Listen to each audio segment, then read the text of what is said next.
Kajian Kitab.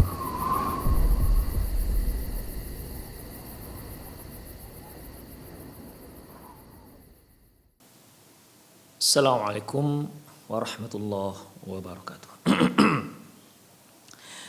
Innal hamdalillah nahmaduhu wa nasta'inuhu wa nastaghfiruh wa na'udzu billahi min shururi anfusina wa sayyiati a'malina.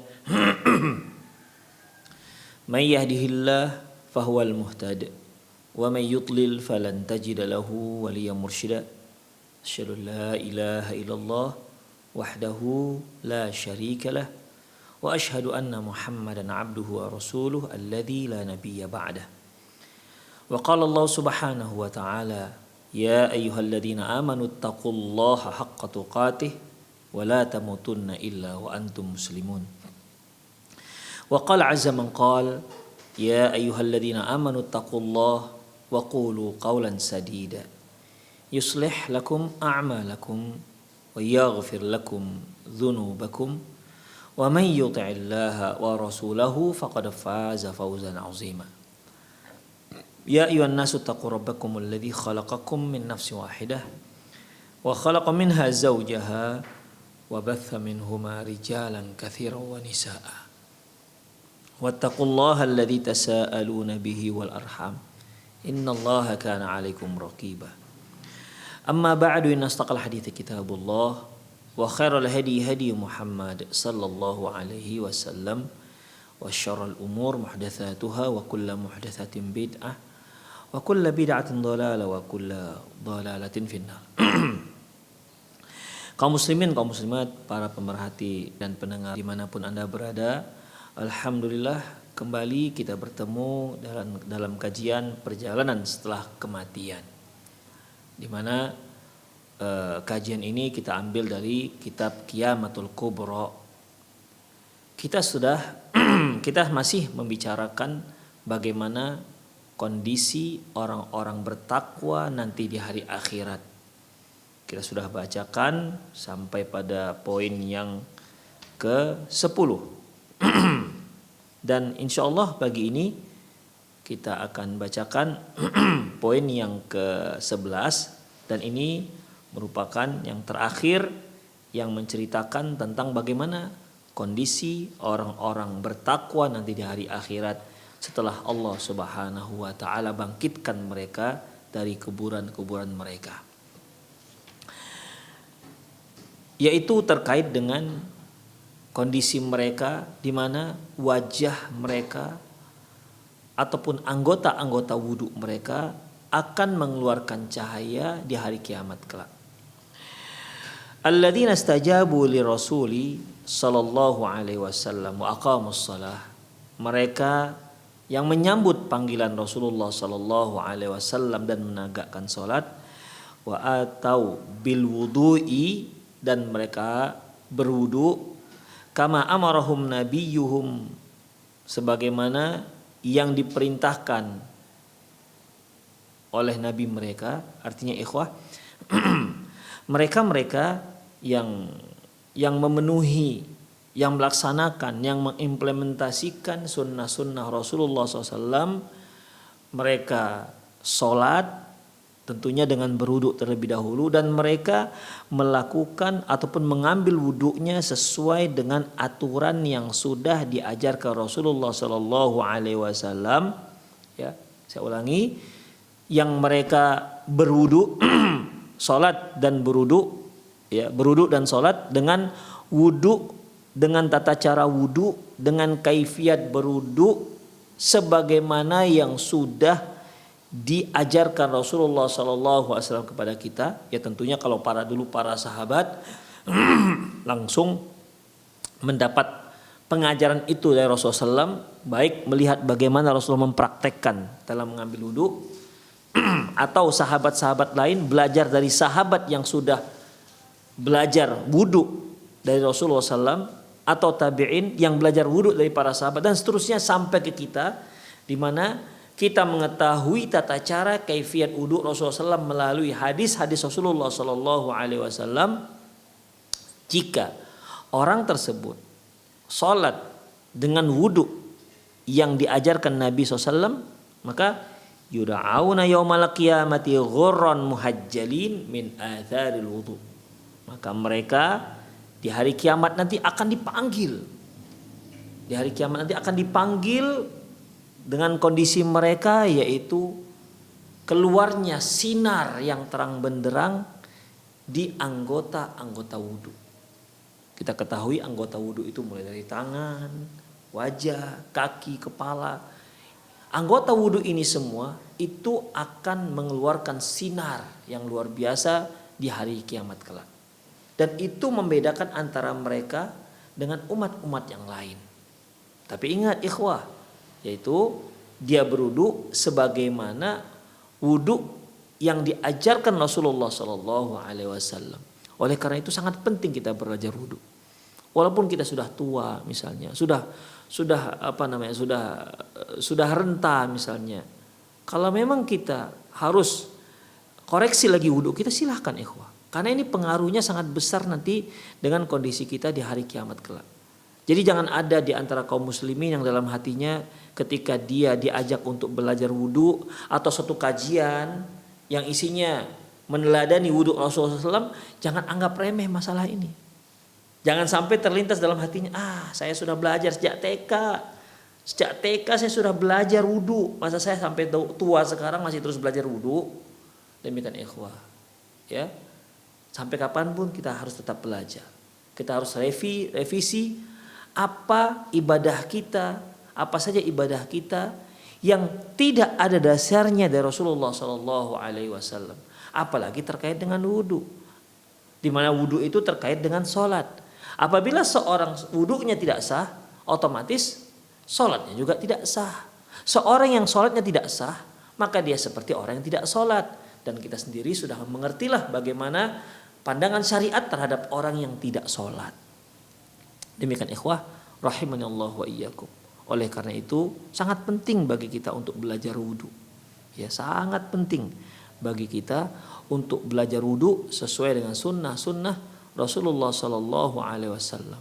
Insya Allah ustadz kita sudah banyak menerjemahkan kitab-kitab wudu, ya, baik mereka yang menulis langsung maupun melalui terjemahan ahli bahasa yang bukunya bahasa Arab dialih bahasakan ke dalam bahasa Indonesia dari Syekh Fulan yang ternama, masya Allah. Tinggal kita mau belajar ataukah tidak. Karena itu nanti kaitannya dengan apa? Dengan di hari kiamat mereka yang berwudu sesuai dengan sunnah Rasulullah SAW, maka anggota wudunya ini akan mengeluarkan cahaya yang terang benderang. Kalau nanti Anda di hari kiamat merasa kok tidak ada ya cahaya yang keluar dari anggota wudu, kemungkinan besar Anda berwudu tidak sesuai dengan sunnah Rasulullah SAW. Kemungkinan besar Anda berwudu tapi tak sesuai dengan sunnah Rasulullah sallallahu alaihi wasallam. Baik. Wa fi Sahih al-Bukhari, dalam kitab Sahih Bukhari, an Abi Hurairah radhiyallahu anhu, dari Abi Hurairah radhiyallahu anhu qala, dia berkata, sami'tu Rasulullah sallallahu alaihi wasallam yaqul, aku pernah mendengar Rasulullah sallallahu alaihi wasallam bersabda, inna ummati yud'auna yaumal qiyamati ghurran muhajjalin min atharil wudu.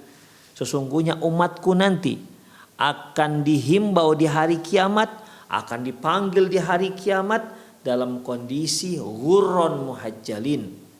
Dalam kondisi ghurran muhajjalin. Ini merupakan sinar. Nanti akan di sini akan disebutkan apa definisi ghurran dan apa definisi muhajjalin. Intinya, ya, umatku kata Rasulullah akan dipanggil di hari kiamat dalam kondisi ghurran muhajjalin min atharil wudu, karena bekas wudu. Ya. Ghurran muhajjalin cahaya. Nanti rinciannya akan kita jelaskan. Cahaya yang keluar dari anggota-anggota wudu yang dahulu pernah dia basuh di saat dia akan melaksanakan sholat. Dan ingat, dia membasuhnya, dia menyekanya sesuai dengan sunnah Rasulullah Sallallahu Alaihi Wasallam. Inilah keistimewaan orang yang berwudu sesuai dengan sunnah Rasulullah SAW. Tentunya ikhwah, ketika Rasulullah menyebutkan dia akan mengeluarkan cahaya di anggota-anggota wudunya, ghurran muhajjalin, tentunya orang ini setelah wudu dia melaksanakan sholat. Jadi bukan dia sekedar wudhu tapi nggak sholat. Yang seperti ini tidak berlaku, ikhwah. Ya. Karena pada dasarnya wudhu itu untuk sholat intinya. Ya, adapun yang lain-lain seperti dia mau membaca Quran, ya, itu merupakan hal-hal lain. Tapi yang intinya wudhu itu sebenarnya adalah untuk sholat. Jadi kalau ada orang wudhu sesuai dengan sunnah Rasulullah SAW, tapi dia tak sholat, ya, tak sholat, maka tidak akan muncul ghurran muhajjalinnya. Tidak akan muncul yang namanya cahaya di tempat-tempat wudhu. Kenapa? Karena wudhu itu untuk sholat. Kalau Anda wudhu saja tanpa sholat, apa gunanya wudhu Anda? Demikian ikhwah. Ya, jadi zohir daripada hadis ini, ya, zohir daripada hadis yang beliau sebutkan, inna ummati yuda'auna yaumal qiyamati ghurran muhajjalina min athal wudu. Sesungguhnya umatku nanti di hari kiamat akan dipanggil dalam keadaan yang anggota badannya, anggota wudhunya terang menerang, ya, itu jika dia tentunya sholat, bukan sekedar wudhu. Demikian ikhwah. Qala Ibnu Hajar rahimahullah mengatakan, ghurran jamak daripada aghar, ya, jamak daripada aghar, aidzu ghurratin, yaitu yang memiliki ghurrah. Wal aslul ghurrati lum'atun bayda'un takunu fi jabhatil faras. Asal daripada makna ghurrah adalah yaitu lam'ah, cahaya, atau cahaya putih yang berasal dari dahinya kuda. Jadi kalau kita lihat ada kuda, ya, di bagian keningnya itu, bagian kening, ya, dahinya itu ada putih, warna putih. Jadi di sininya itu putih. Ini telinganya, ya, mulai dari dahinya itu ke bawah itu putih. Demikian ikhwah. Putih biasa sampai hidung. Jadi kanan kiri pipinya itu hitam, di depan ini putih. Demikian ikhwah. Rahimanallahu wa iyyakum. Ya, jadi itu dikatakan ghurrah. Summa stu'milat fil jamali wasyuhrati wattib dzikr. Kemudian istilah ini digunakan sebagai ungkapan menunjukkan kerupawanan, kemasyhuran, orang yang selalu disebut dengan kenangan baik. Nah, demikian ikhwah. Jadi ghurrah yang tadinya sebenarnya asal usulnya yaitu warna putih yang ada di kepala ataupun di keningnya kuda, itu sudah dipakai, ya, dipakai untuk mengungkapkan seseorang yang berwajah rupawan, seorang yang masyhur. Sama dalam bahasa Indonesia ikhwah, ada yang disebut dengan otak udang. Ya, kita tahu asal usul otak udang itu apa. Udang adalah hewan dan dia ada otaknya. Otak udang itu sedikit sekali ikhwah. Tapi biasanya kita menggunakan kalimat ini untuk mengungkapkan orang yang bodoh. Sehingga ketika ada orang yang bodoh, kita ungkapkan dia dengan dia otaknya otak udang. Begitu. Dia orang yang berotak udang. Artinya ikhwah, dia seorang yang bodoh. Jadi bukan otak udang itu ada di otak dia, tentunya tidak. Demikian ya. Ini sebuah isti'arah, artinya pinjaman, sebuah ungkapan, ya, sebuah ungkapan yang mengungkapkan makna lain yang biasa digunakan. Demikian ikhwah rahimanallahu wa iyyakum. Dan hal ini banyak, ya. Banyak penggunaan-penggunaan bahasa seperti ini baik dalam bahasa Arab maupun dalam bahasa Indonesia. Demikian ikhwah rahimanallahu. Biasanya juga orang Arab menggunakan ungkapan orang yang bodoh dengan keledai, misalnya himar, ya, dan seterusnya. Demikian ikhwah rahimanallahu wa iyyakum. Baik. Nah, di sini ghurrah itu yang asal katanya adalah sebuah ungkapan untuk warna putih yang ada di dahi kuda. Nah, ghurrah ini sudah digunakan untuk mengungkapkan seorang yang rupawan dan seorang yang masyhur, yang baik kenangannya. Wal muradu bihuna nurun huna an-nurul kainu fi wujuhi ummati Muhammadin sallallahu alaihi wasallam. Yang dimaksud dengan ghurrah di sini yaitu cahaya yang muncul di wajah umat Nabi sallallahu alaihi wasallam. Wa ghurran mansubun 'alal maf'uliyati yud'auna 'ala halin. Dikatakan ghurran itu mansub ya, dikarenakan posisi dia seperti posisi dalam keadaan mansub ya. Maf'uliyah yang dikenai suatu kerjaan, sehingga mereka dipanggil yuda'auna, mereka dipanggil dalam keadaan yang mengeluarkan cahaya. Nah, demikian ikhwah. Makanya inna ummati yuda'auna yaumal qiyamati ghurran muhajjalin. Sungguhnya umatku nanti dihimbau, dipanggil di hari kiamat dalam keadaan ghurran. Jadi ala halin, dalam keadaan yang mereka mengeluarkan cahaya. Kemudian ay annahum idza du'u ala ru'usil asyhad nudu bihadzal wasf. Artinya mereka ketika dipanggil di hadapan semua umat manusia, mereka akan datang dalam bentuk, dalam keadaan seperti itu. Wa kanu ala hadhihi sifah, dan dengan memiliki sifat seperti itu. Demikian ikhwah. Dia dipanggil di depan khalayak ramai dalam keadaan wajah dan anggota wudhunya mengeluarkan cahaya sehingga orang-orang menjadi kagum atas orang tersebut. Wa qauluhu muhajjalin. Wa qauluhu muhajjalin minat tahjil ya, kata-kata muhajjalin dari tahjil. Wa huwa biyadun yakunu fi salasi qawaimi min qawail fars. Adapun muhajjalin yaitu warna putih yang ada di 3 kaki kuda. Jadi kalau ghurran itu warna putih yang ada di kening kuda, adapun muhajjalin yaitu warna putih yang ada di 3 kaki kuda. Jadi 3 kaki kuda itu di ujungnya itu putih. Dari mulai lutut bawah sampai ke kukunya itu warna putih. Kuda ini asalnya warna hitam. Ya. Kuda ini asalnya warna hitam, hanya di kepalanya, di dahinya ada warna putih, dan di kakinya ada warna putih dari mulai lutut sampai ke bawah. Demikian ikhwah. Dan itu hanya 3. Adapun kaki 4-nya tetap hitam. Hanya 3 kakinya yang memiliki warna putih. Inilah asal kata makna daripada muhajjalin. Wa asluhu minal hijal bikasril kha wa huwa khal. Maksudnya hunaka wal muradu bihi, asal katanya dari hijal dengan mengkasrahkan huruf ha. Wa huwa khal ya, khal itu ikhwah gelang kaki. Wal murad bihi huna aidon nur, dan maksud dari muhajjalin di sini juga cahaya. Jadi ikhwah rahimanallahu wa iyyakum, ketika Rasulullah SAW menyebutkan inna ummati yuda'auna yaumal qiyamati ghurran muhajjalin min athar wudu, sesungguhnya umatku nanti dipanggil di hari kiamat dalam kondisi mengeluarkan cahaya. Ghurran cahaya dari wajah, wa ghurran muhajjalin cahaya dari tangan dan kaki.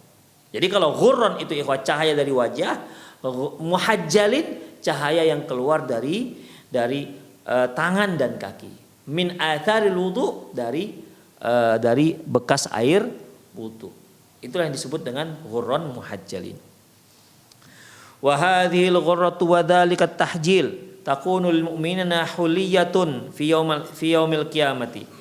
Ghurrah dan muhajjalin ini, cahaya yang keluar dari wajah dan dari kaki serta tangan ini bagi orang mukmin menjadi sebuah hiasan di hari kiamat kelak. Demikian ikhwah, menunjukkan keistimewaan. Mungkin para pemirsa masih ingat bagaimana Allah memberikan keistimewaan bagi para muadzin, di mana Rasulullah mengatakan inna muadzinina yaumal qiyamati atwalun nasi unuqan. Sesungguhnya para muadzin nanti di hari kiamat yang paling panjang lehernya. Berarti dia nanti di hari kiamat kalau kita lihat ada yang panjang leher, itu seorang muadzin. Dan si muadzin ini di hari kiamat akan bangga dengan lehernya yang panjang. Ya. Nah, kalau yang ini lain lagi. Ini yang ini ikhwah rahimanallahu wa iyyakum, dia cahaya itu akan menjadi perhiasan bagi seorang mukmin di hari kiamat. Demikian ikhwah rahimanallahu. Bisa saja orang banyak dapat perhiasan atau banyak keistimewaan, misalnya sebagaimana yang sudah kita pelajari, seorang yang mati syahid nanti di hari kiamat akan darahnya akan mengalir dan akan mengeluarkan bau kesturi. Misalnya itu merupakan tanda keistimewaannya. Kemudian dia juga muadzin. Sebelum dia tewas dalam jihad fisabilillah, dia seorang muadzin. Dia juga seorang ahli ibadah yang dia berwudu sebelum sholat tentunya sesuai dengan sunnah Rasulullah SAW. Bisa saja dia yang panjang lehernya karena dia juga sebagai seorang muadzin. Kemudian dia rajin wudu sehingga mengeluarkan cahaya di anggota-anggota badan wudunya, dan dia juga mengeluarkan darah yang berbau wangi kesturi dikarenakan dia tewas dalam jihad fisabilillah. Bisa saja dia mendapatkan banyak keistimewaan. Demikian ikhwah. Wa fi sahih Muslimin, dalam kitab Sahih Muslim, an Abi Hurairah radhiyallahu anhu, dari Abi Hurairah radhiyallahu anhu, dia berkata, qala Rasulullah sallallahu alaihi wasallam, Rasulullah sallallahu alaihi wasallam bersabda, tablughul huliyatu minal mu'min haitsu yablughu wudu. Sesungguhnya perhiasan orang mukmin nanti di hari kiamat itu sampai pada batas sampai di mana dia berwudu. Jadi ketika Allah Subhanahu wa taala mengatakan, idza qumtum ila sholati faghsilu wujuhakum wa aydikum ilal marafiq, basuhlah wajahmu dan tanganmu hingga ke siku. Ya, hingga ke siku. Berarti perhiasannya yang berupa cahaya ini akan bersinar sampai siku. Karena hanya sampai di situ yang namanya wudu. Ya. Kemudian wamsahu birusikum wa arjulakum ilal ka'bain. Usaplah kepalamu dan basuhlah kakimu hingga kedua mata kaki. Jadi cahaya itu akan bersinar dari ujung jari kaki hingga mata kaki. Itu akan mengeluarkan sinar. Demikian ikhwah. Makanya ada hadis yang menyebutkan inna ummati yaumal qiyamati ghurran muhajjalin min athal wudu. Sesungguhnya umatku nanti datang di hari kiamat dengan cahaya ghurran muhajjalin karena bekas wudu. Kemudian ada tambahan, faman istata'a ayyutila ghurratahu falyaf'al.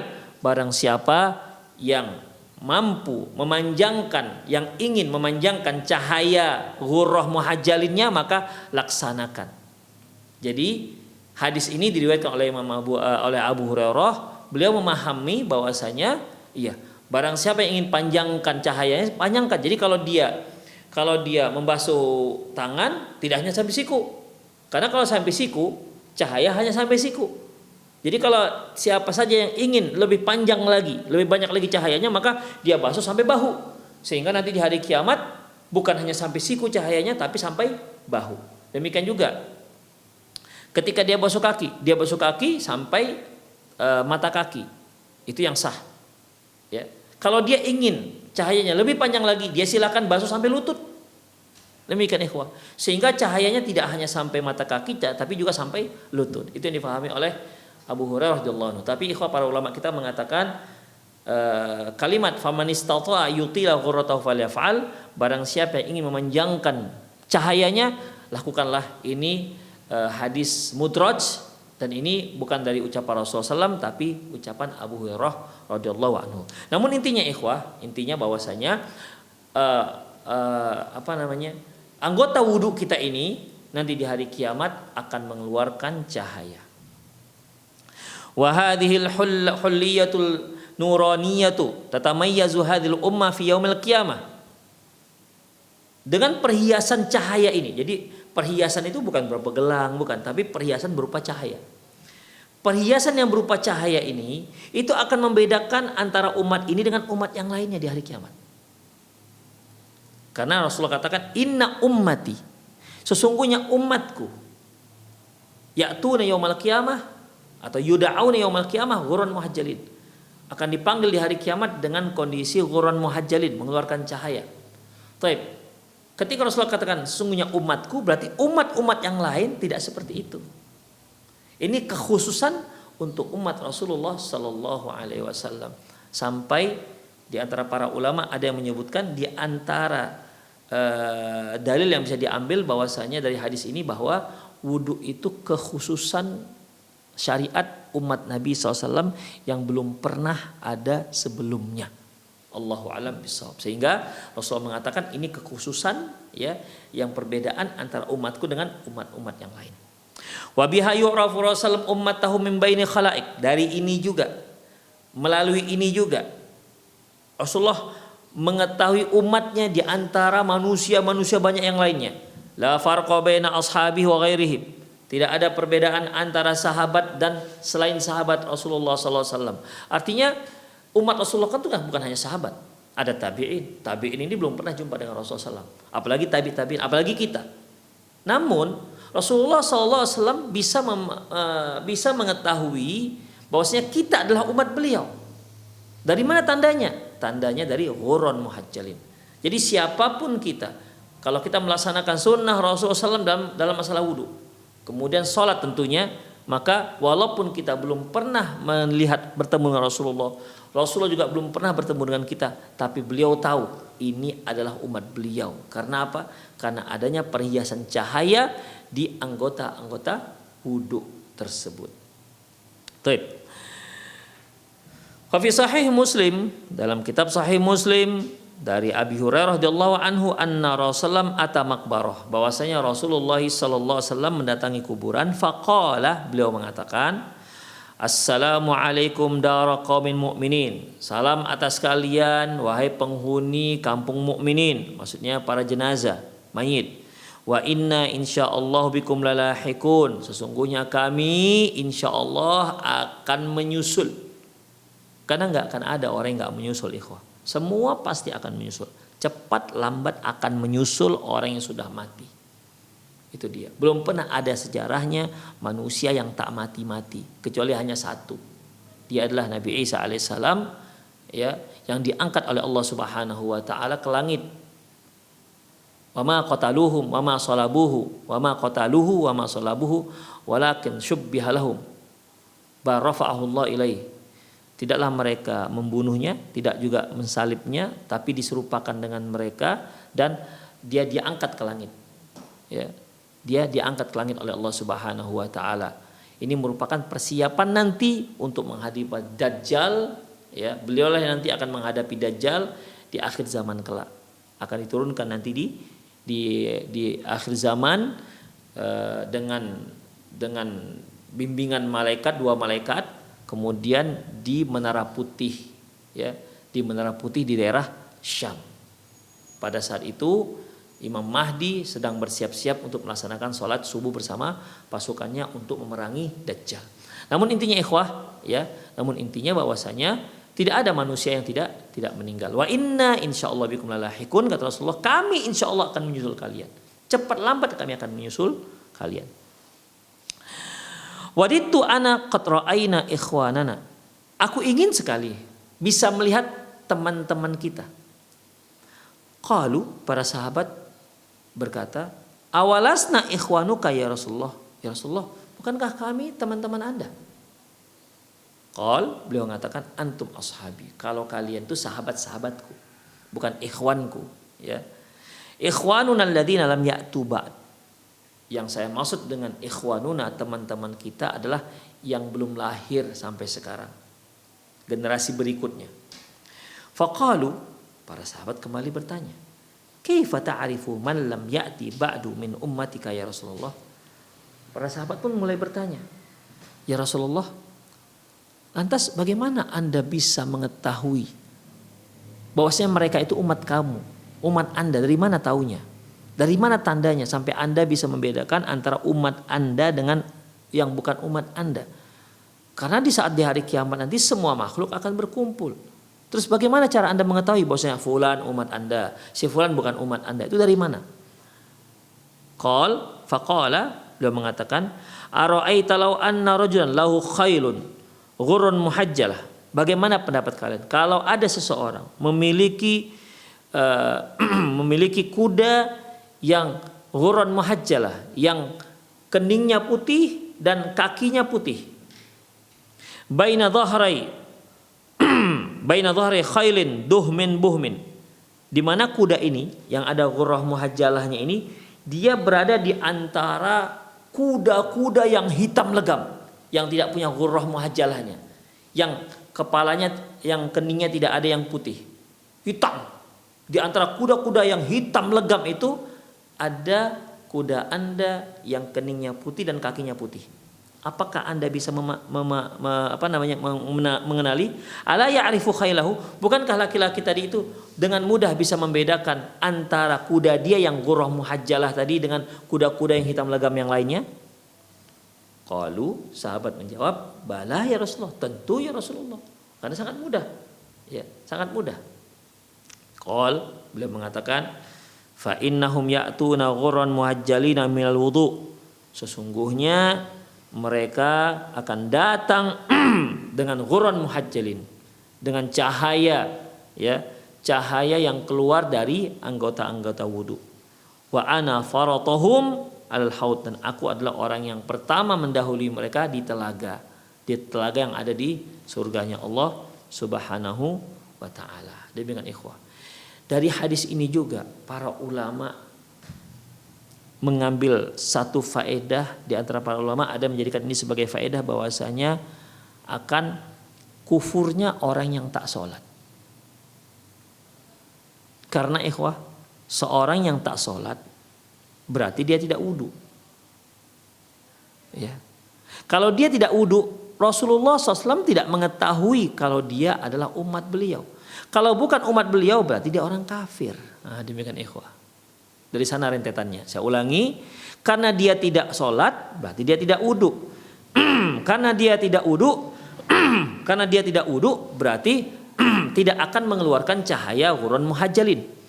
Sementara Rasulullah hanya bisa membedakan antara umat beliau dengan umat yang lain, yaitu cahaya yang ghurran muhajjalin di hari kiamat. Kalau dia tidak wudu, kalau dia tidak sholat, otomatis dia tidak wudu. Kalau dia tidak wudu, otomatis tidak ada cahaya ghurran muhajjalin. Berarti Rasulullah tidak menganggap dia sebagai umat beliau. Kalau beliau tidak menganggap dia sebagai umat beliau, berarti dia itu bukan Islam. Nah, demikian ikhwah. Warawa Ahmadu bi isnadin sahihin an Abi Darda'i. Imam Ahmad meriwayatkan dengan sanad yang sahih dari Abi Darda. Qala, dia berkata, qala Rasulullah sallallahu alaihi wasallam, Rasulullah sallallahu alaihi wasallam bersabda, ana awwalu may yu'dzanu lahu bis-sujudi yaumal qiyamah. Sesungguhnya aku adalah orang yang pertama sekali diberi izin untuk sujud di hari kiamat. Wa ana awwalu may yu'dzanu lahu ay yurfa'a ra'sah. Dan aku adalah orang yang diizinkan, yang pertama kali diizinkan untuk mengangkat kepalanya di hari kiamat dari sujud. Jadi setelah Allah Subhanahu wa taala mengizinkan manusia untuk sujud di hadapan Allah, maka Rasulullah yang pertama dapat izin. Jadi Allah pertama memberikan izin kepada Rasulullah untuk sujud, barulah kemudian diberi izin yang lain. Demikian juga Rasulullah lah orang pertama yang akan diberi izin untuk mengangkat kepalanya dari sujud. Sebelum yang lain mendapat izin. Ya, sebelum yang lain mendapat izin. Kemudian fa'anduru ila ma baina yadi. Aku melihat yang di depanku. Fa'arifu ummati bainal umam. Dan disitulah aku faham, aku memahami, aku bisa membedakan antara umatku dengan umat-umat yang lainnya. Wa min khalfi misla dzalik. Demikian juga aku lihat ke belakang, sama seperti itu. Aku bisa mengenali mereka, ya, dengan aku bisa mengenali mereka dengan ghurran muhajjalin tadi. Aku tahu, bisa membedakan. Kemudian wa an yamini misla dzalik. Kemudian aku lihat ke kanan, juga seperti itu. Aku bisa membedakan orang-orang yang berada di sebelah kananku, mana umatku dan mana yang tidak umatku. Wa an shimali misla dzalik. Demikian juga aku melihat ke kiri. Aku bisa membedakan mana umatku dan mana yang tidak umatku. Berarti ikhwah, di sini Rasulullah SAW itu sujud dikelilingi oleh umat manusia yang lainnya. Jadi bukan di depan, ya, bukan di depan sementara umat manusia itu di belakang, enggak begitu. Jadi beliau di tengah-tengah umat. Beliau ada di tengah-tengah umat manusia dan beliau diizinkan untuk sujud. Dan yang lain juga sujud.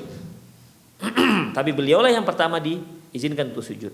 Dan ketika mengangkat kepala, beliaulah orang yang pertama diizinkan untuk mengangkat kepala sebelum Allah memberikan izin kepada yang lainnya. Dan ketika beliau mengangkat kepala dari sujud, beliau melihat ke depan. Beliau bisa membedakan mana umat beliau dan mana yang tidak umat beliau. Dari ghurran muhajjalin tadi. Beliau nengok ke belakang, dilihat ke belakang, bisa beliau bedakan mana umat beliau dan mana yang bukan umat beliau.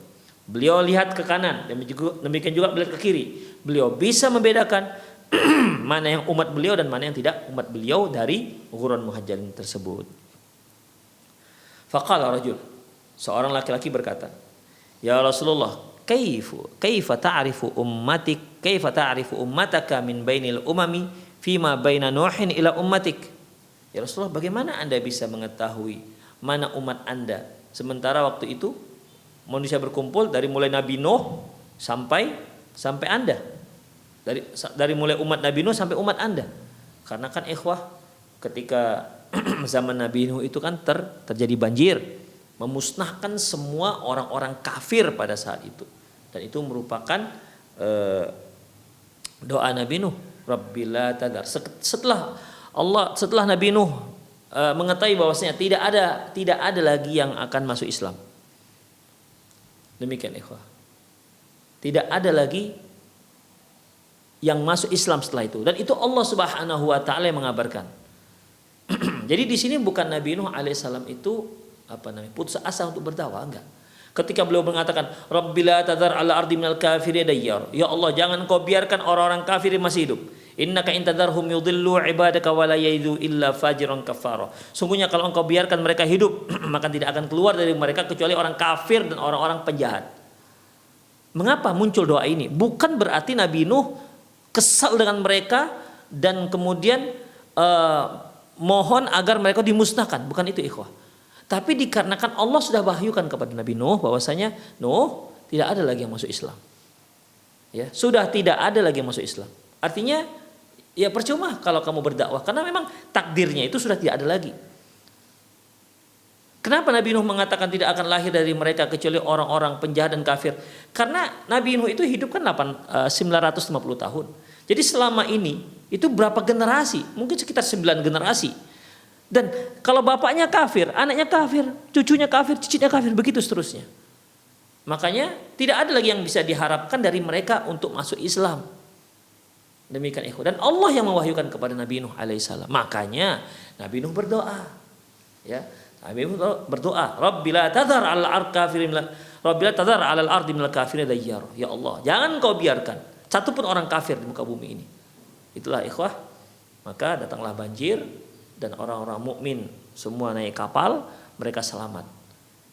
Itulah umat yang pertama lagi. Tadinya kan dari Nabi Adam. Setelah itu umat yang kedua ini adalah yang dibawa oleh Nabi Nuh alaihissalam. Sahabat ini nanya, ya Rasulullah, dari mana Anda bisa membedakan umat yang mulai umat Nabi Nuh sampai umatmu, sampai umat Anda? Gimana Anda bisa membedakan? Begitu banyaknya. Qala, beliau mengatakan, hum ghurrun muhajjaluna min athal wudu. Mereka adalah yang mengeluarkan cahaya ghurran muhajjalin. Ghurran yaitu cahaya wajah, muhajjalin yaitu cahaya tangan dan kaki dari bekas air wudu. Laisa ahadun kadzalika ghairuhum. Tidak ada satu umat pun yang seperti itu selain umatku. A'rifuhum annahum ya'tuna kutubuhum bi aimanihim. Dan aku mengetahui karena mereka akan mendapatkan kitab-kitab amalan mereka dari sebelah kanan. Wa a'rifuhum tas'a baina aidihim dzurriyyatuhum. Dan aku mengetahui bahwasanya mereka beriring-iringan di depannya dengan anak cucu mereka. Demikian ikhwah rahimani Allah wa iyyakum. Ya, jadi dalam masalah ini salah satu keistimewaan orang-orang yang bertakwa yaitu di hari kiamat akan mengeluarkan cahaya yang terang benderang dari bekas air wudu. Demikianlah ikhwah rahimanallahu wa iyyakum 11 kondisi orang-orang yang bertakwa. Sedikit kita ulang ikhwah ya, untuk mengingat kembali yang telah kita pelajari ya, bagaimana kondisi orang-orang yang bertakwa, sebagaimana yang para pemirsa sudah maklumi, kita sudah pelajari bagaimana kondisi orang-orang kafir di hari kiamat. Kita juga sudah pelajari bagaimana kondisi orang-orang pelaku maksiat dari kalangan kaum muslimin di hari kiamat. Kita alhamdulillah baru saja menyelesaikan bagaimana kondisi orang-orang bertakwa di hari kiamat. Sedikit kita ulang kondisi mereka yang pertama, yaitu mereka la khaufun alaihim wa lahum yahzanun. Ketika hari kiamat mereka tidak ada merasa takut dan juga tidak pernah merasa sedih. Demikian ikhwah. Ya, dan tidak ada rasa yafza. Di saat orang-orang terkejut dengan hari kiamat, mereka tidak terkejut. Di saat orang-orang sedih hari kiamat, mereka tidak bersedih. Di saat orang-orang takut di hari kiamat, orang-orang yang bertakwa ini tidak memiliki rasa takut karena dia tahu apa yang akan didapatkannya dari Allah Subhanahu wa taala. Yang kedua yaitu bagaimana Allah Subhanahu wa taala memberikan naungan. Memberikan naungan kepada orang-orang yang mendapatkan memberikan naungan yang pada saat itu tidak ada naungan selain naungan Allah Subhanahu wa taala. Dan itu disebut Rasulullah SAW ada 7 orang. Yang pertama yaitu imam yang adil. Yang kedua yaitu seorang pemuda yang hatinya itu terkait dengan yang mereka tumbuh dengan dalam taatan ibadah kepada Allah Subhanahu wa taala. Yang ketiga yaitu seorang yang hatinya terkait dengan masjid. Yang keempat yaitu dua orang yang saling mencintai karena Allah. Mereka bertemu karena Allah, mereka terpisah karena Allah. Yang kelima yaitu seorang yang dirayu oleh wanita bangsawan dan cantik jelita untuk berbuat mesum. Tapi dia mengatakan, ini akhafullah, aku takut kepada Allah. Ya, dia seorang pemuda dirayu oleh seorang wanita bangsawan yang bukan wanita yang bangsawan yang jelek, tapi yang cantik jelita. Sudahlah bangsawan, cantik jelita. Dia pula yang mengajak. Dia mengatakan, ini akhafullah, aku takut kepada Allah. Kemudian yang keenam, seorang laki-laki yang yatasaddaqa, dia bersedekah, fa'akhfa, bersedekah dan dia rahasiakan sedekahnya. Hatta la ya'lamu shimaluhu ma yunfiqu yaminuhu, sampai sebelah kanannya enggak mengetahui apa yang di sebelah kirinya, tangan sebelah kirinya tidak mengetahui apa yang diinfakkan oleh tangan sebelah kanannya. Demikian. Yang ketujuh yaitu seorang yang berzikir pada Allah sendirian dan dia menangis karena takut pada Allah Subhanahu wa taala.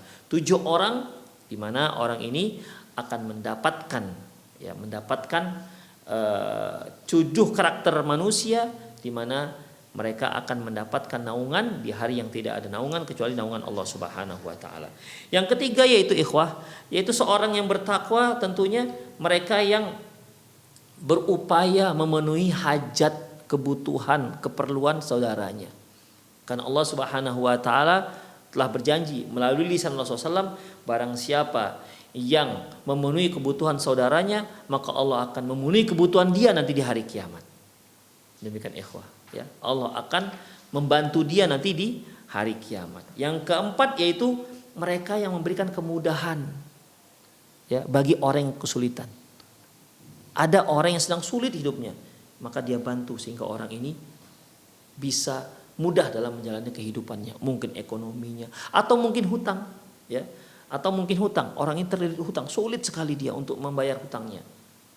Mungkin juga dia dimarah-marah oleh debt collector misalnya. Maka datanglah seorang muslim, seorang yang bertakwa, dia lepaskan mereka dari hutang. Sehingga dia memudahkan orang yang dalam keadaan kesulitan. Maka Rasulullah mengatakan, barang siapa yang memudahkan saudaranya dari kesulitan, yang melepaskan saudaranya dari kesulitan, maka Allah Subhanahu wa taala akan melepaskan dia dari kesulitan di hari kiamat. Itulah orang yang bertakwa. Kemudian yang kelima yaitu mereka yang adil ya. Mereka yang adil dalam menerapkan hukum ataupun menetapkan hukum terhadap masyarakatnya. Dan orang-orang seperti ini Allah Subhanahu wa taala akan memberikan mereka mimbar dari cahaya khusus. Orang-orang yang adil, para qadi-qadi, para hakim-hakim ya, yang adil dalam penetapan hukum. Tidak bergeming dengan rayuan apapun, dengan suapan apapun, dengan harta dunia, gratifikasi wanita, dia tak bergeming. Kalau salah tetap salah dan dia harus dihukum. Orang-orang seperti ini akan Allah berikan mimbar terbuat dari cahaya dan Allah letakkan di sebelah kanan Allah Subhanahu wa taala. Kemudian ikhwah, yang keenam yaitu mereka yang tewas dalam jihad fisabilillah ya, dan mereka yang meninggal di saat mereka menjaga keamanan. Adapun mereka yang tewas dalam jihad fisabilillah, Allah Subhanahu wa taala memberikan beberapa keistimewaan. Yang pertama ikhwah, yaitu Allah ampunkan dosanya. Yang kedua, Allah perlihatkan tempat dia di surga. Yang ketiga, Allah selamatkan dia dari azab kubur. Yang keempat, Allah amankan dia dari rasa takut di hari kiamat, ketika terjadi hari kiamat. Yang kelima, Allah Allah pakaikan di kepalanya yaitu mahkota, ya, mahkota. Kemudian yang keenam yaitu kemudian Allah Subhanahu wa taala nikahkan dia dengan 72 bidadari, dan yang terakhir Allah berikan dia kesempatan untuk memberi syafaat 70 orang dari kerabatnya. Itulah keistimewaan yang Allah berikan pada orang yang tewas dalam jihad fisabilillah. Ingat, tewas dalam jihad fisabilillah. Ya, benar-benar jihad fisabilillah. Tentunya untuk jihad fisabilillah ini ada syarat-syarat tertentu sampai dia dikatakan jihad fisabilillah, dan orang yang tewas dalam peperang tersebut dikatakan mati syahid. Demikian juga orang yang tewas dalam keadaan dia berjaga-jaga, ya, dalam keadaan dia berjaga-jaga, maka Allah Subhanahu wa taala memberi dia keistimewaan apa, ikhwah? Allah amankan dia dari ketertakutan di hari kiamat. Kemudian Allah akan beri dia makanan yang khusus disediakan Allah dari surga.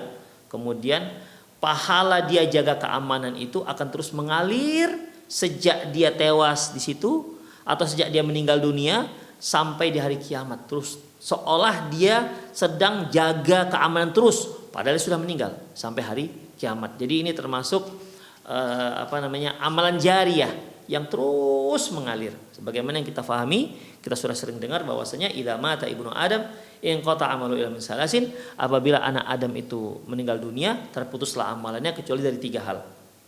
Ya. Al-ilmu yuntafa'u bihi, ilmu bermanfaat yang diajarkan, sedekahul jariyah, sedekah jariyah yang dia berikan, waladun saleh yad'ulah, atau anak soleh yang mendoakannya. Namun kalau yang 3 ini akan terus mengalir pahalanya. Termasuk ini, seorang yang meninggal dalam keadaan dia menjaga keamanan, maka sejak dia meninggal tersebut sampai hari kiamat, walaupun dia nggak jaga lagi kan, karena kan sudah meninggal dunia, namun seolah dia dapat pahala seolah dia menjaga keamanan hingga hari kiamat, terus mengalir. Demikian ikhwah rahimanallah. Kemudian yang ketujuh yaitu seorang yang mampu mengendalikan emosinya padahal dia sudah mampu untuk melampiaskannya. Demikian ikhwah. Dia marah ini dan dia mampu untuk melampiaskan amarahnya kepada orang yang dia marahi, tapi dia tahan, dia bersabar. Maka Allah katakan, ya, Rasulullah katakan bahwasanya orang ini nanti di hari kiamat akan dipanggil di hadapan seluruh makhluk, dan kemudian Allah perintahkan pada dia untuk memilih bidadari mana saja yang dia inginkan. Demikian ikhwah, orang yang marah dan mampu melampiaskan amarahnya kepada orang yang dia marahi, namun dia sabar tidak melakukan itu. Adapun orang yang marah gak mampu melampiaskannya karena dia memang gak sanggup atau karena dia bawahan, gak termasuk dalam kategori ini. Kemudian yang ke-8 yaitu mereka yang memerdekakan hamba. Orang yang memerdekakan hamba sama artinya dia sedang memerdekakan dirinya dari api neraka. Ya, kalau hamba itu ikhwah dari mulai ujung rambut sampai ujung kaki, berarti dia telah membebaskan dirinya dari ujung rambut sampai ujung kakinya dari api neraka. Kemudian yang ke-9, ya seperti yang di awal tadi telah kita singgung bahwasanya seorang bertakwa yang dia suka adzan ketika di dunia, maka dia akan Allah beri keistimewaan dengan panjang lehernya, ya, dan dia bangga dengan panjang lehernya nanti itu. Kenapa? Karena Allah Subhanahu wa taala telah memberi dia sebuah keistimewaan. Kemudian terkait dengan yang ke-10 yaitu orang bertakwa yang ada ubannya. Rasulullah SAW berkata bahwasanya orang yang bertakwa di hari kiamat nanti yang dia muncul uban di saat dia dalam Islam. Dia tumbuh ubannya saat dia berjuang. Muncul ubannya di saat dia sedang berdakwah dalam dakwah Allah Subhanahu wa taala. Mengajak orang-orang ke jalan Allah Subhanahu wa taala. Maka setiap satu uban yang tumbuh di kepalanya, maka itu akan mengeluarkan cahaya di hari kiamat. Dan akan dituliskan untuk dia satu kebaikan dan akan dihapuskan untuk dia satu kesalahan. Itu setiap satu helai uban. Setiap satu helai uban. Jadi kalau ada 1000 uban di kepalanya, di janggutnya, maka dia memiliki 1000 cahaya di hari kiamat. Dia dinaikkan derajatnya 1000 derajat dan dihapuskan dosanya dengan seribu kesalahan. Demikian ikhwah. Itu keistimewaan orang yang bertakwa yang tumbuh uban. Demikian ikhwah. Kemudian yang terakhir ya, seperti yang telah kita pelajari tadi, yaitu terkait dengan keistimewaan orang yang berwudu. Bahwasanya dia nanti di hari kiamat ya akan keluarlah cahaya-cahaya dari anggota-anggota wudunya. Inna ummati yud'auna yaumal qiyamati ghurran muhajjalin min athal wudu. Sungguhnya umatku nanti akan dipanggil di hari kiamat dalam kondisi yang bercahaya wajah dan kaki serta tangannya karena basuhan air wudu. Demikianlah ikhwah para pemirsa Roja TV dimanapun Anda berada dan pendengar Radio Roja dimanapun Anda berada, 11 kondisi orang yang bertakwa di hari kiamat yang semoga Allah Subhanahu wa taala menjadikan kita termasuk orang-orang yang bertakwa yang mendapatkan nikmat dari yang telah kita pelajari. Demikian, lebih kurang maaf, aku qouli hadza wa astaghfirullah li wa lakum wa lisa'il muslimin innahu wal ghafurur rahim. Naam. Syukran jazakallahu khairan wa barakallahu fiik atas penyampaian materinya pada kesempatan pagi hari ini. Bagi Anda yang ingin bertanya seputar kajian pada kesempatan pagi hari ini, Anda dapat bertanya melalui layanan telepon di 021 823 6543 atau melalui pesan singkat di 081 989 6543. Pertanyaan pertama akan kita coba angkat terlebih dahulu dari layanan telepon. Halo.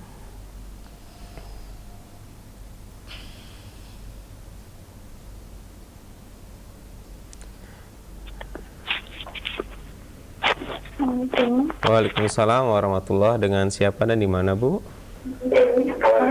Ini dari Ibu Sri. Mohon maaf, Bu, volumenya dikecilkan terlebih dahulu, Bu. Ya, silahkan, Bu. Ini dari Ibu Sri di NTB. Assalamualaikum warahmatullahi wabarakatuh. Waalaikumsalam warahmatullahi. Ini apa hukumnya apabila dahulu kita belum tahu cara berwudu secara sunnah sesuai tuntunan Rasulullah hingga dewasa dan sudah menikah, dan ketika sholatnya itu apakah tidak sah selama kita belum tahu wudunya dengan benar, Ustaz? Sudah, Ibu? Iya. Baik, silakan Ustaz. Baik, jazakumullah khairan Ibu di NTB. Ikhwah para pemirsa Roja TV dan pendengar radio Roja dimanapun Anda berada, yang mudah-mudahan senantiasa dirahmati oleh Allah Subhanahu wa taala. Terkait dengan ketidaktahuan kita bagaimana cara berwudu sesuai dengan sunnah Rasulullah SAW yang dulu pernah kita lakukan itu bagaimana? Ikhwah, a'azinallahu wa iyyakum. Pertama, kita seorang mukmin, seorang muslim tetap wajib untuk terus menuntut ilmu. Terus menuntut ilmu. Karena Rasulullah sallallahu alaihi wasallam mengatakan, talabul ilm fardhatun ala kulli muslim. Menuntut ilmu merupakan wajib atas setiap muslim. Barang siapa yang tidak menuntut ilmu, maka dia berdosa. Kemudian Allah Subhanahu wa taala juga mengajarkan Rasulnya satu doa. Apa doanya? Wa qur rabbi zidni ilma. Katakanlah, Rabbi, wahai Tuhanku, zidni ilma, tambahkan ilmuku. Ini menunjukkan bahwasanya kita terus harus menuntut ilmu dalam setiap amalan-amalan yang kita lakukan. Kita update kembali, kita review kembali terkait dengan ibadah-ibadah kita. Dari mulai wudhu kita pelajari kembali. Jangan-jangan ada yang salah. Kalau salah kita koreksi. Mandi wajib kita, sholat kita, zakat kita, dan seterusnya. Ya, harus terus kita pelajari. Jangan sampai ada satu perbuatan yang kita lakukan, ada ibadah yang kita lakukan tanpa ada dalil di sana. Demikian ikhwah. Udah, ketika kita memang sudah antusias untuk belajar, namun dahulu-dahulunya kita belum tahu, maka Allah Subhanahu wa taala akan memaafkan. Ya. Akan memaafkan hal ini. Karena seseorang itu tidak akan ada hukum, ya, tidak ada hukum bagi dia pertama jika dia tidak tahu. Yang kedua, jika dia pertama kalau dia nggak tahu, yang kedua jika dia lupa, yang ketiga, yang pertama jika dia tidak tahu, yang kedua jika dia tidak sengaja, yang ketiga jika dia terpaksa. Jika pada diri seorang muslim terjadi hal ini, dia melakukan sesuatu yang sebenarnya itu haram, tapi karena dia nggak tahu, maka tidak dosa. Tapi dalam kondisi dia tetap belajar. Bukan dia tidak mau tahu dengan Islam, ya, itu lain lagi ceritanya. Kan ada orang-orang yang memang tidak mau tahu dengan agamanya. Dia Islam tapi dia nggak mau tahu gimana sholat yang baik. Dia Islam tapi dia nggak mau tahu bagaimana cara menutup aurat yang baik. Dia Islam tapi dia tak mau tahu bagaimana cara wudhu yang baik. Ini lain lagi ceritanya. Ini adalah orang-orang yang memang dia belajar dan ternyata ada yang salah, ada yang tidak dia ketahui. Ternyata yang selama ini dia lakukan itu dilarang misalnya, maka Allah Subhanahu wa taala maafkan. Yang kedua yaitu tidak sengaja. Sesuatu yang dilakukan tidak sengaja, maka tidak ada hukum. Makanya apabila seorang sedang berpuasa, man shoma, barang siapa yang berpuasa, fa'akala barang siapa yang berpuasa fa'akala wa syariba nisyanan, barang siapa yang berpuasa tapi dia makan dan minum karena lupa, maka dia itu fa'innahu qad at'amahu Allah wa saqah, maka sesungguhnya barang siapa yang berpuasa kemudian dia lupa atau tak sengaja dia makan ataupun minum, falyutimma shaumahu, hendaklah dia sempurnakan puasanya. Fa inna ma at'amahu Allah wa saqah, karena sesungguhnya dia sudah diberi makan dan minum oleh Allah Subhanahu wa taala. Yang ketiga, kalau dia terpaksa, dia dipaksa untuk melakukan satu hal yang dilarang oleh Allah Subhanahu wa taala. Benar-benar dipaksa. Dia nggak bisa mengelak. Kalau tidak nyawanya terancam, maka dia lakukan dan dia tidak berdosa. Jadi ibu yang bertanya tadi, jika memang ibu dalam kondisi memang dalam keadaan terus menuntut ilmu, sementara yang lalu-lalu ternyata salah, maka insya Allah Allah akan maafkan dan insya Allah sah karena ketidaktahuan tersebut. Allahu a'lam bishawab. Syukran jazakallahu khairan wa barakallahu fiik atas jawabannya Ustadz. Semoga bermanfaat bagi penanya. Selanjutnya masih akan kita coba angkat dari layanan telepon. Halo. Dari layanan telepon. Halo. Halo. Halo, Assalamualaikum. Waalaikumsalam warahmatullah. Dengan Bapak siapa di mana Pak? Dengan Widi di Tangerang. Silahkan Pak, pertanyaannya ya, Pak. Mohon izin bertanya Ustaz, terkait kehidupan setelah kematian. Di kisah Isra Mi'raj, Rasulullah SAW diberikan kesempatan oleh Allah Subhanahu Wa Taala untuk melihat neraka, yang mana salah satunya adalah banyaknya penghuni neraka dari kaum wanita. Pertanyaan saya adalah apakah itu hanya penggambaran di masa yang akan datang atau memang sudah ada penghuninya pada saat Rasulullah di dalam kondisi Isra Mi'raj Ustaz. Barakallahu fiik. Dari taufik wa hidayah. Wassalamualaikum warahmatullahi wabarakatuh. Waalaikumsalam warahmatullahi wabarakatuh. Silakan Ustaz. Ikhwah, Rasulullah Shallallahu Alaihi Wasallam melihat surga dan neraka dan sudah ada penghuninya. Pertanyaannya, apakah surga dan neraka itu sekarang sudah ada penghuninya? Padahal kiamat belum terjadi. Sebelum terjadi hari kiamat, sebelum adanya hisab, maka manusia tidak ada yang masuk surga dan tidak ada yang masuk neraka. Ini bagaimana? Sementara Rasulullah sudah melihat sejak dulu. Ikhwah rahimanallah wa iyyakum. Allahu a'lam bishawab. Pertama, Rasulullah SAW sedang ditunjukkan oleh Allah Subhanahu wa taala kondisi masa depan. Ya, kondisi masa depan. Apa yang diperlihatkan Allah Subhanahu wa taala kepada beliau itu kondisi masa depan. Beginilah kondisi masa depan. Sebagaimana Rasulullah SAW diperlihatkan oleh Allah Subhanahu wa taala sebelum jatuhnya Farsi dan Romawi. Ya, sebelum jatuhnya Farsi dan Romawi.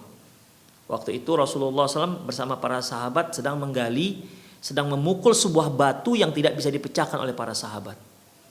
Demikian ikhwah. Di situlah Rasulullah SAW mengatakan bahwasanya Farsi dan Romawi akan tunduk kepada kaum muslimin. Beliau juga ditunjukkan oleh Allah Subhanahu wa taala yaitu istana Farsi yang istana perak dan istana Romawi yang istana emas. Demikian ikhwah. Ditunjukkan oleh Allah Subhanahu wa taala. Beliau juga sallallahu alaihi wasallam ditunjukkan bagaimana kondisi akhir zaman. Jadi Allahu a'lam bissawab, apa yang dilihat Rasulullah sallallahu alaihi wasallam pada Isra dan Mi'raj sesuatu yang ditunjukkan oleh Allah Subhanahu wa taala untuk masa yang akan datang. Jadi bukan berarti sudah ada penghuninya, tapi itulah yang ditunjukkan oleh Allah Subhanahu wa taala ketika terjadi Isra dan Mi'raj.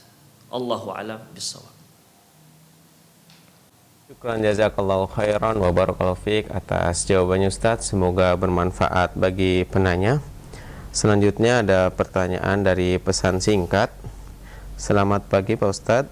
Izin saya ingin bertanya, bagaimana jika setelah menjadi suami istri baru tahu kalau suaminya tidak bisa mengaji, bahkan sholat pun lalai, dan sekarang kami sudah punya anak 2. Alhamdulillah anak pertama saya sudah lancar baca Al-Quran dan hafal 2 juz. Alhamdulillah selama ini saya mengajari anak-anak saya mengaji. Dan suami saya selalu bilang ke anak-anaknya, ingat ya yang ajarin kalian itu papa, dan saya anggap itu hanya bercanda. Jadi saya tidak ambil serius. Dan sesekali suami bilang, malu anak-anak jago banget ngajinya. Lalu saya menawarkan untuk mengajari suami saya dan beliau menolak. Bagaimana Pak Ustadz, apakah dosa istri mengajari kepala rumah tangga? Silahkan Ustadz. Baik, barakallahu fiik. Konsep melihat sebuah kemungkaran telah dipaparkan Rasulullah sallallahu alaihi wasallam pada kita.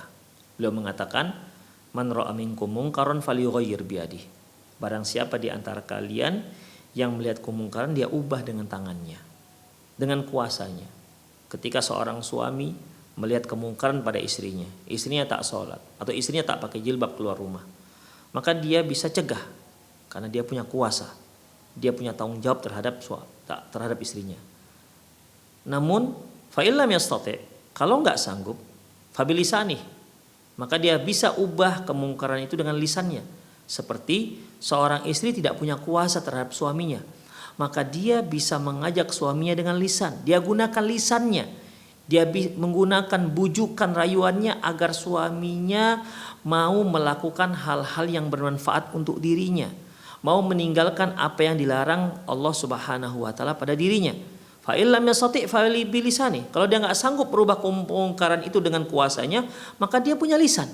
Dia mengajak, ud'u ila sabili rabbika bil hikmati wal mau'izatil hasanah wajadilhum billati hiya ahsan. Ajaklah orang-orang ke jalan Allah dengan hikmah dan dengan peringatan yang baik, dan diskusi dengan dia dengan cara yang terbaik. Demikian ikhwah. Apalagi ini adalah suami. Rasulullah sallallahu alaihi wasallam mengatakan, li ayyahdiyallahu bika rajulan khairul laka min humurin na'am. Sungguh Allah memberi hidayah kepada seseorang melalui dirimu itu lebih baik ketimbang unta merah. Jadi bagi sang istri, teruslah bujuk suaminya dengan cara yang lemah lembut. Jangan seolah dia sedang mengajari suaminya, karena bagaimanapun suaminya itu kan pemimpin dirinya. Kalau suaminya dia tahu sekali tidak bisa membaca Al-Quran, maka ajarkan dia. Ayo bang, kapan kita bisa belajar pelan-pelan. Ujuk dia, rayu dia ikhwah. Karena konsep dalam berdakwah itu pada dasarnya adalah dengan kelemah lembutan, dengan bujukan. Makanya Rasulullah SAW mengatakan, Allah Subhanahu wa taala firman, walau kunta faddan ghalidhal qalbi lam faddu min hawlik. Muhammad, kalau seandainya engkau tuh keras hati, kasar, orang-orang kan pergi darimu. Apalagi ini suami. Ya, apalagi ini adalah suami. Maka hendaklah ibu yang bertanya tadi ya berupaya dengan semaksimal mungkin, dengan selembut mungkin, sebaik mungkin, Jangan sampai suami itu merasa didikte, suami itu merasa direndahkan karena dia tidak bisa membaca Al-Quran. Atau jangan sampai suami itu merasa tersindir-sindir, ya, tersindir-sindir gara-gara ucapan-ucapan sang istri. Demikian ikhwah. Bukan tidak mungkin suami nggak bisa baca Quran, anak bisa baca Quran, istri asyik menyindir suami saja, sehingga suami tidak suka disindir-sindir. Demikian ikhwah. Jadi janganlah berdakwah dengan cara menyindir, karena sindiran itu belum tentu tepat. Ya, belum tentu tepat. Silahkan dakwah secara langsung, cari tempat yang baik, waktu yang baik, dilihat hati yang sedang dalam keadaan baik, dan dengan cara yang paling lembut. Ingat, dia adalah suami anti. Ya, dia adalah suami anti. Dia juga berhak terhadap diri anti untuk ajarkan. Intinya kalau seandainya dia tidak mau, anti nggak berdosa. Tapi kewajiban anti adalah mengajak dia. Bagaimana agar dia bisa membaca Al-Quran. Sebagaimana anti mengajarkan anak-anak anti. Demikian ikhwah rahimanallah. Sekali lagi, bagi anti, bagi para ummahat akhwat yang mungkin suaminya atau orang tuanya tidak bisa baca Quran, ajaklah dengan kelemah lembutan. Ma yakunu rifqu fi syai'in illa zanah wala yunza'u fi min syai'in illa syanah. Tidaklah kelemah lembutan itu di suatu sesuatu kecuali dia akan menghiasi, dan tidaklah kelemah lembutan itu dicabut dari sesuatu kecuali dia akan membuat rusak sesuatu tersebut. Oleh karena itu, berupayalah untuk mengajak sang suami ke jalan Allah Subhanahu wa taala dengan metode yang paling lembut, jangan disindir-sindir, ya, dengan bujukan, rayuan, ya. Kemudian satu hal lain, jangan lupa berdoa kepada Allah Subhanahu wa taala, karena hidayah itu tidak ada di tangan kita. Hidayah itu di tangan Allah Subhanahu wa taala. Tapi kalau Allah Subhanahu wa taala ternyata memberikan hidayah kepada suami ibu melalui ibu, Masya Allah, ini merupakan kebaikan dunia dan akhirat, di mana kedepannya setiap kali suami baca Quran, maka ibu akan mendapatkan pahala jariyah. Setiap huruf alif yang ibu ajarkan pada dia, dia mengenali huruf A, Ba, Ta melalui ibu, maka setiap kali dia berpapasan membaca ada alif, Ba, Ta itu, maka semua itu akan mengalir pahalanya kepada ibu. Dia dapat pahala sebagai orang yang membaca Al-Quran, ibu juga mendapat pahala sebagai orang yang penyebab dia bisa baca Al-Quran. Allahu a'lam bissawab.